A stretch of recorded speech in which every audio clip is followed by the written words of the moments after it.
Hi everybody, welcome to the channel. Hi, it's your hosts M and J. And today the two of us are talking about She-Ra again, because recently we finally got a trailer for the upcoming Netflix She-Ra show. About 2 months or so out from the premiere. It's not a very long trailer. It's really only about 40 seconds. The rest of it is kind of just the Netflix logo and some recommended videos. I guess we're gonna call it a teaser trailer. But at least it's something. It's finally something. Unfortunately, what we did get wasn't very exciting. It's actually sort of disappointing again. Now, if you are excited for this show and you're looking forward to it, that's great. I'm happy that you have something to look forward to. Unfortunately, what we're seeing is just kind of another mess. Starting with the thumbnail, which is the image that they believed was going to get people excited to click on this trailer. First of all, she has a very vacant stare, and there's not really any emotion or excitement in her face, which is disappointing because her position kind of implies that she's rearing to go, or she's in this battle stance, but instead her face just doesn't convey that at all. She has this expression that kind of looks like she's hypnotized. Like she's very vacant and not there. Exactly. And then her right eyebrow is like curling around her right eye, and her left eyebrow looks like Spock. Yeah. And her left eye is too close to the side of her face. Like the right eye is not all that close. I think the right eye is in an alright position. It's like when they talk about quality in animation and anime. That kind of trope. And this is what's going on here. It's just really disappointing because I was hoping they would kind of get their act together before the show premiered, and it doesn't look like that's the case. The first image that we saw of She-Ra, which was the image that had the weird thing that was going on with her hair, you'd think that they would have noticed that that was a problem and that they would have tried more. At least her hair looks better. It does. I would prefer some shading on the image in general, but at least her hairline looks better. Yeah, it looks like there's only some shading on her gold pieces. Yeah, and those are more highlights. But her face is a complete wreck. And you'd think that this is a thumbnail. This is definitely something that people are gonna see. I mean, eyes are such a huge part of the expression, but even like her mouth is also it's just a line and there's no personality to it. Her nose isn't lined up with her eyes. You know, the nose is supposed to be between the eyes, symmetrical. When it's a front-facing view. This is not. It looks a little symmetrical. Yeah, it looks a little bit more like it's a 3/4 view nose, but I don't know. It's just, the whole thing's a mess. Looking at this image, it really is making me hate those shorts. Yeah, at first I just didn't like them, but now they're just so ridiculous. They really should have just given her a skirt. I mean, they didn't even draw shorts on her. They really just drew her legs, and then they drew lines to where they wanted the shorts to come. And then they colored them different than the legs. Yeah, they just had the two lines of, like, the bottom of the shorts. That's not how clothes work, though. It looks very form-fitted and skin-tight, and I'm kind of surprised considering the fact that they made such a big deal about, her being modest, that they would give her such... Like in the Teen Vogue article, they mentioned that there was a lot of uproar about her costumes because apparently she wasn't as scantily clad as the original She-Ra, but here they didn't even draw clothes on her. Yeah, they just colored her... They just colored her legs in a different color. That's all they did. Yeah. And they called it a day. That's not how clothes work, and it's really disappointing. I mean, we'll get to the Teen Vogue article later. Yeah. I mean, that really made me upset. Clearly, they were saying that they wanted to take her in a different direction. They wanted her to not be so scantily clad. And then they give her those ridiculous shorts. Where you can basically see everything.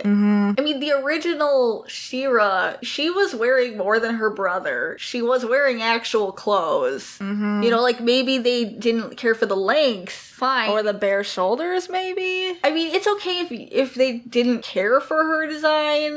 You can do your own thing. Everyone's entitled to their opinions. Clearly, they were saying that they didn't want her to be as scantily clad, but then they didn't even give her shorts at all. They should have just given her a skirt. If they had given her a skirt, we wouldn't have had this problem. They also had a new image that we haven't seen before, and it's a close-up of She-Ra's eyes. And I actually don't mind it, but I'm still actually pretty annoyed by that gem in her forehead. Like, it's just floating there above her hair, and it's probably magic or something, but it was just a design choice that I'm not really caring for. I understand that if people like these design choices, that's totally fine, that's their decision. It's just that it's one of those things that's not really working for me. Like, I feel like the way that it is just kind of floating there, because it's got the gold band that is pointing down, and then it's just kind of floating there over her hair. It's just, it seems like an unusual thing, and not in like a magical way. I guess there's just a lot of design choices that we're not really feeling, but they're not the end of the world. They're just things that I'm noticing. I'm just not really caring for it. So we haven't even gotten to the trailer yet, and that's disappointing. But the trailer itself shows Adora walking through this forest. We don't exactly know where this place is, but we hear her voice, and she's voiced by Amy Carrero, who was the same voice actor for Elena of Avalor. Yeah, and I think that's her only other acting credit. So she hears this voice calling to her, and it turns out to be the sword. Well, it's probably the sorceress talking through the sword. Yeah, that's true. She finds the sword in the middle of a forest. And the thing is, the actress, she is sounding like very desperate for answers. Like, she sounds like she has a lot of questions, she's not getting any answers, and she's getting more and more freaked out and desperate. Who are you? What's going on?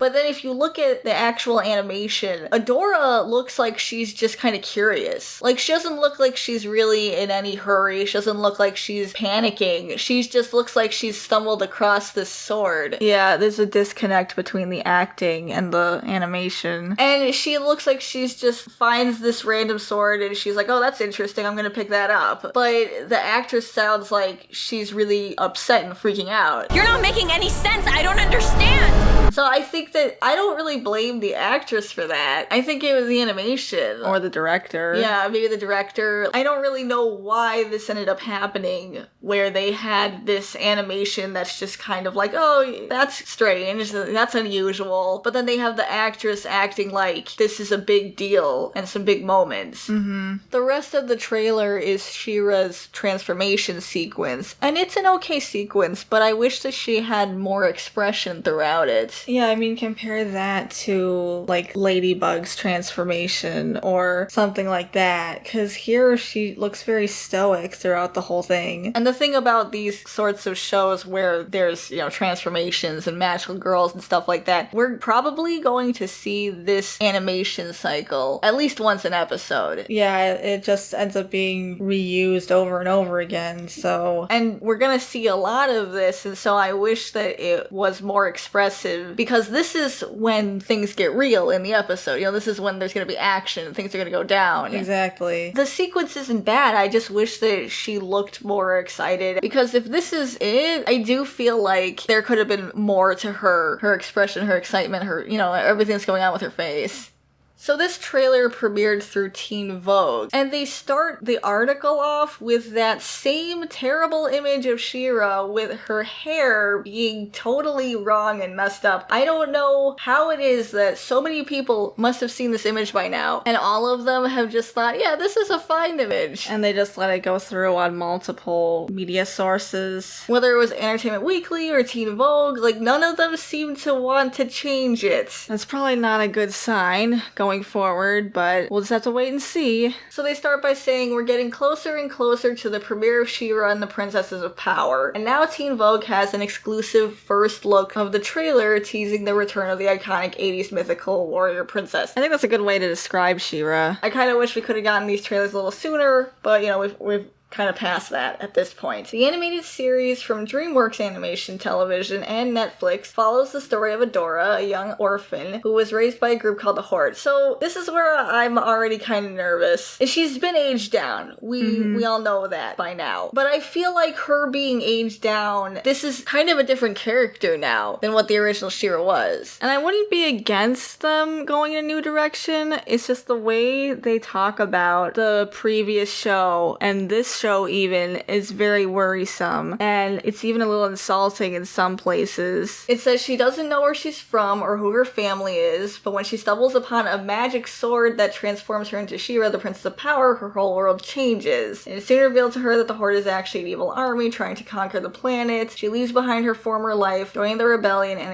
a new group of friends to forge her own path in life. So they kept a lot of the original, but I worried that they took out really the most important parts. There's a quote from Noelle Stevenson, who is the executive producer, and she says, "It's a really exciting opportunity for me because it's about this female hero with such a complicated and interesting backstory." So, you know, she knows that I think She-Ra has an incredible backstory, like a very strong backstory. Yeah, she's a very powerful character, and I thought the original 80s show carried her very well. Yeah, I thought they did a really great job with the storytelling aspect. And then she goes on to say, also one of the few legacy cartoons from the 80s that really showcases a cast of female characters, not just female heroes, but female villains, comic relief, kind of the whole spectrum of characters. I think that's the first issue with this article, because the 80s had a very diverse set of cartoons. Like, there was Gem and the Holograms, there was My Little Pony and Rainbow Bright, and for her to say that it's one of the few 80s shows that had a wide range of female characters is just not true. Yeah, the 80s shows, like, they had a lot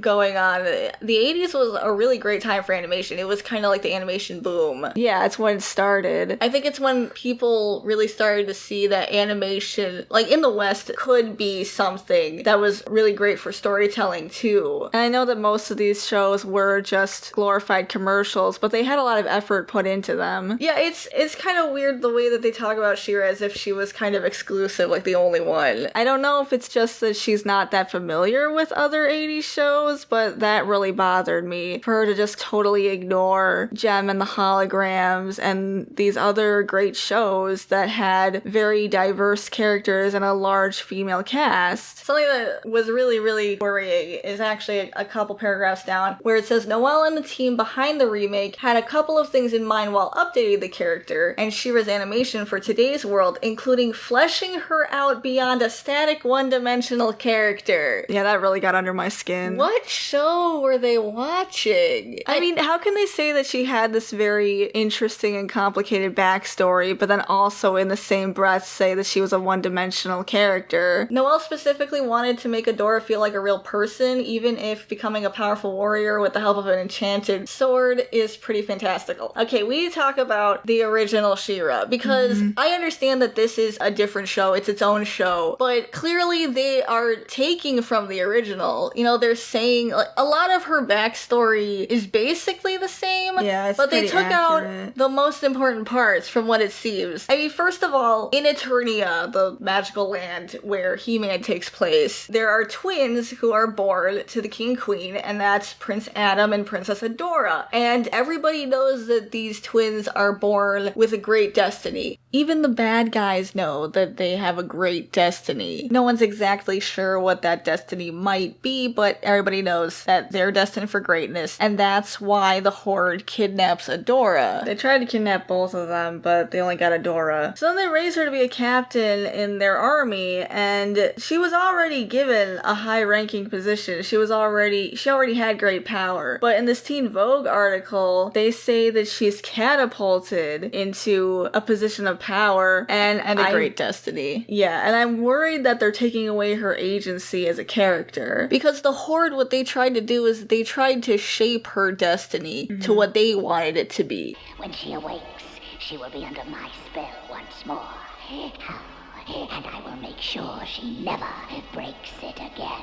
But then in this trailer, we see that she's being called out to, probably by the sorceress. And in the trailer, she says, balance must be restored. And so she touches the sword, and then she just turns into She-Ra. And it didn't look like it was really her choice to do that. And that wasn't how it happened in the original. Yeah, in the original, when He-Man does finally find her, he and the sorceress both tell her that, you know, everything she's known up until this point is basically a lie, and this is a really big change for her, and they're willing to give her the time and the chance to think it over so she can decide for herself whether she wants to join them or remain with the Horde. And that was a really big moment for her because she got to decide for herself. Because what happened was she ends up capturing He-Man, and He-Man tells her that the Horde is evil and that Etheria is suffering. And of course she doesn't believe it because the Horde knows that Adora is smart, and they've purposely kept her away from most of everything. Basically. And they only send her down whenever they want her to basically do their bidding. She's been told that the rebels are trying to take down the Horde and that the Horde is a peaceful group. And so Adam, he just tells her, look, I'm not going to try to convince you with words. All I'm asking is that you go and take a look for yourself, which is something that the Horde has never given her. They've never given her that option. And this really kind of proves the difference between the Horde and the Rebellion, you know, the good guys versus the bad guys. The fact that He-Man is giving her a choice, and that's such a big part of her character. So she goes down there and she sees that what he's saying is true.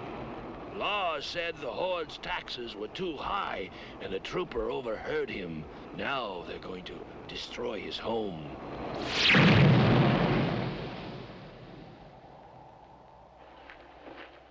And she decides right away that she's not going to follow the Horde anymore. So she goes to the Horde and she tells them basically that she's doing the Zuko thing, where she confronts him and she says that she's leaving. And they don't want to give her that choice, so they hypnotize her. You know, the Horde has never given her a choice. Her entire life, they've been dictating what she can and can't do. And even though they gave her this great position of power and this great destiny, it was never her destiny. Mm-hmm. They forced it on her. And this article kind of makes it seem like now she's being forced to be She-Ra. In the original, the sorceress helps She-Ra break out of that hypnosis, but she tells She-Ra that she has to follow her heart. Let your heart guide you toward the path that you know to be right. And let this sword give you the strength to follow that path. And when she touches the sword, it doesn't automatically turn her into She-Ra. Yeah, and the first time she transforms, it's to save her brother. And that was her own choice to save her brother. The sorceress didn't magically transform her. The sword didn't transform her. That was all her choice. But then in this trailer, there's none of that. They took out all of that. Her agency. They took out He-Man completely. The sorceress is leading her there, not because it seems to be like any immediate threat, but just because she needs She-Ra to, you know, do her bidding, basically. Yeah, here it says that we did decide to make her younger again because she had sort of led this sheltered life up until now. I don't think they had to age her down just because she lived a sheltered life. I actually think that having her be an adult made the story more impactful, because by having her be an adult and having her be the captain of the Horde was able to succeed. They did what they set out to do, which was to force this woman into the destiny they wanted her to be in. Because now that she's a kid, like, I assume she's not a captain. Yeah, why would she be? I mean, she's probably still going through training. Maybe they just thought that aging her down would help her be more relatable to their target audience. Yeah, it's possible. I don't really understand why her living a sheltered life meant she had to be younger. They didn't really make it clear whether she's still, at least in training, to be the captain of the Horde, but I guess we'll have to see when the time comes. As an adult and being in this position of power, already well established within the Horde and leading all of these powerful people, armies. When she finds out the truth, you know, she's not just giving up a life of evil, she's also giving up all that power. Because she could have decided, well, you know what, I'm actually happy with the Horde, I'm just gonna stick with these guys. But she instead chose to join this rebellion and go back to her family. And the rebellion wasn't even doing very well until He-Man showed up. Yeah, and even He-Man, he got captured. And they drained his energy. So, you know, the rebellion could have easily lost everything. And it was really Adora that saved the day in the end. Yeah, I mean, by freeing her brother and joining him in the fight for what's right. And she could have said, you know what, I've actually got it pretty good here. I'm in this position of power. they did give me all of this training that gave me the ability to do all the things I've done. Because she's doing all these things without even being She-Ra. Yeah, she was already a powerful warrior. So her being an adult and allowing her to make this decision herself, it just made the story more impactful. Instead here, you know, she's a young person. We don't exactly know how old she is. I was assuming she was like 14 or something. And instead, you know, she just gets this sword because she hears a magical voice and it gives her these powers. And the article says, she stumbles upon a magic sword that transforms her into She-Ra, the Princess of Power. Her whole world changes. It's soon revealed to her that the Horde is actually an evil army trying to conquer the planet, so she leaves behind her former life, joining the rebellion, and a new group of friends to forge her own path in life. So apparently she gets these powers before she even meets anybody, before she finds out that the Horde is evil. It's just, it really took all of the best moments from the original and just kind of threw them out the window. Basically, it's just really hard to imagine this story without all of those iconic moments. I mean, this was the pilot of the original She-Ra, so I'd imagine that, you know, that's the one that most people have at least seen. Because in the original, all of Adora's choices and She-Ra's choices moved the plot forward. But in this one, it seems like the plot is moving her along. Exactly. Like, the plot needs her to be wherever, and, like, the plot needs her to get these powers. They either completely removed her agency, or they at least greatly reduced it. And her agency was such a big integral part of her character. The fact that she chose to do the right thing. Yeah, like the Sorceress and He-Man, they're able to get her back to her family, her parents. Mm-hmm. The ones that she's clearly had questions all this time life, yeah, about who these people are. And she finally has all them the back. answers, and she has the opportunity to stay with them, but she decides that she has to return to Etheria and help free them, even though she didn't have to. She could have stayed with her family. Yeah. And the king and queen could have told her that they wanted her to stay with them because, you know, it's been so long and they missed her. But when she does decide to return to Etheria, they respect that decision, even though they're